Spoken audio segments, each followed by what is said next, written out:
We just got watching the worst Super Bowl in the history of America. I don't care what the numbers say. I was watching Turning Point, but this is why. But I did go back and watch some of the clips of the Super Bowl. I'm gonna tell you why this was the worst, and it's not because we're racist. It's not because we don't like him because he's from Puerto Rico. This is the reason that it was the worst. America is an American it's an American spectacle. It's always United Americans, and this man came out it was all political. The whole messaging behind all of it was political. But then also, he had foreign flags at the end of his video. This is America. You should not be flying foreign flags at our event. You can love your country, but that's disrespectful on the national stage to have a foreign flag. I'm so tired of these people coming to our country, kicking down the door to get here, but then putting their flag up instead of the American flag. If your country means so much to you, go back to where you came from. I'm not saying you can't love your country. You can't love where you came from. But you have an allegiance to that country over the country that is giving you all the opportunity and the things that you have. If your country was so good, you would have stayed there. If Somalia, if all these countries were so wonderful, you would have stayed there. That's not racist. That's the truth. The second thing is, the whole performance was in Spanish. I'm sorry, but this is America. We don't have to change our language. You coming to our country, you have to learn. You have to assimilate. We don't have to assimilate. And I'm tired of people telling Americans that we have to change. We need to learn Spanish. We need to assimilate. No, we don't need to assimilate. You came here. You knocked down our doors. You begged to come here. You have to assimilate. So he sang the whole song in Spanish. Nobody knew what was going on. People were booing. I didn't know what was going on. Nobody knew what was going on. Trump said it was horrible. It was definitely a horrible halftime. It was the worst. I would have rather had anybody. I would have took anybody who sings in English, had all this illegal immigration, illegals, and picking cotton with all this other crap that he had going on. I don't think he's talented. I don't like his music. And, yeah, it was horrible. I had people who are not political saying it was horrible. It was horrible. Old School Will is at it again. Super Bowl 2026 halftime show. And some Americans were outraged. Not about violence, not about performance, not about the quality, and not about the sound. They were upset because parts of it were in Spanish. Let that sit in for a second. In a country with over 350 languages spoken, the controversy was about one of the most widely spoken languages in the nation. Today, we're breaking this down the right way. Facts, balance, and truth. Some of you can't handle the truth. I don't want to address the facts pertaining to this country. So, let's start with reality. According to the United States Census Bureau, Americans report over 1,000 ancestry combinations. That means this country is not built on one cultural identity. The largest reported ancestry groups include German, Mexican, Irish, English, African American, Italian, Polish, French, Scottish, but those are just the most commonly reported. Behind each of those categories are traditions, values, food, faith, music, and history. America has always been layered. It has never been one story. That's what I'm talking about. Now, let's talk about language. More than 350 languages are spoken in the United States today. English is the most common. Spanish, second, spoken by tens of millions of Americans in their homes. Then you've got Chinese, Tagalog, Vietnamese, Arabic, French, Korean, Russian, Hindi, Portuguese, Haitian Creole, and hundreds more. Spanish is not foreign to America. In parts of the Southwest, Spanish has been spoken longer than English. So, when Spanish was heard at halftime, It wasn't outside American culture. It was inside.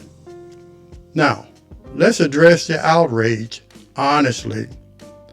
Some people said, "This is America. Speak English. This is a Super Bowl. It should represent Americans." Why are we catering to another language? But here's the truth. Spanish is not another language in America. It is the second most spoken language in the country. So the reaction wasn't really about language. It was about identity. It was about comfort. It was about control. It was about some Americans feeling like the cultural center is shifting. And when people feel like the center is shifting, they react emotionally. They become afraid. Now, here's the question nobody is asking. Why don't Americans complain when they eat food from other cultures in this country? We line up for tacos. We order sushi. We eat Chinese takeout. We love Italian pasta. We celebrate with Jamaican jerk chicken. We enjoy Indian curry. We eat pho. We order gyros. Nobody protests outside a Mexican restaurant saying, "This is America, serve burgers only." Nobody walks into an Italian restaurant and demands English-only menus. Nobody gets outraged when a dish name is in Spanish or Japanese. So why is culture acceptable on a plate but controversial on a stage? Why are we comfortable consuming culture but uncomfortable seeing it represented in the spotlight? That's not about language. That's about visibility. When we eat another culture's food, we feel in control. We chose it. We can leave. We can switch restaurants. But when a national event includes another language, some people feel like they didn't choose it. And that discomfort gets labeled as patriotism. Now, loving your country is not wrong. But being threatened by another cultural presence, that's insecurity.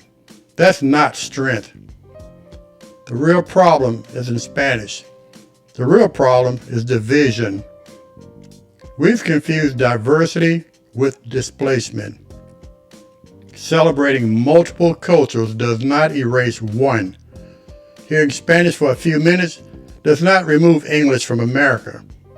This country was built by indigenous nations, European settlers, enslaved Africans, immigrants from Asia, immigrants from Latin America, immigrants from the Middle East. Every wave brought language. Every wave brought culture. And over time, America absorbed it. German traditions, Irish traditions, Italian traditions, Mexican traditions, African American music, and culture that shaped global entertainment. We embrace culture when it entertains us, when it feeds us, when it benefits us. But when it becomes visible on the biggest stage in sports, suddenly it becomes controversial. It becomes a problem. That's the contradiction. Now, here's where old school keeps it balanced. Unity matters. Shared values matter. Common ground matters. But pretending America is one language, one culture, one background, that's not history. That's reality. America is layered, complicated, multilingual, diverse, and that diversity is not weakness. It's strength if we handle it with maturity. So here's a question for you. Why do Americans celebrate other cultures at dinner but resist them at halftime? Is it about language or is it about comfort and control? One artist stated it clearly when he spoke about looking at the man in the mirror. In this case, we should look at the country in the mirror and decide if this is the American mindset we want to continue in the future for our kids and grandkids.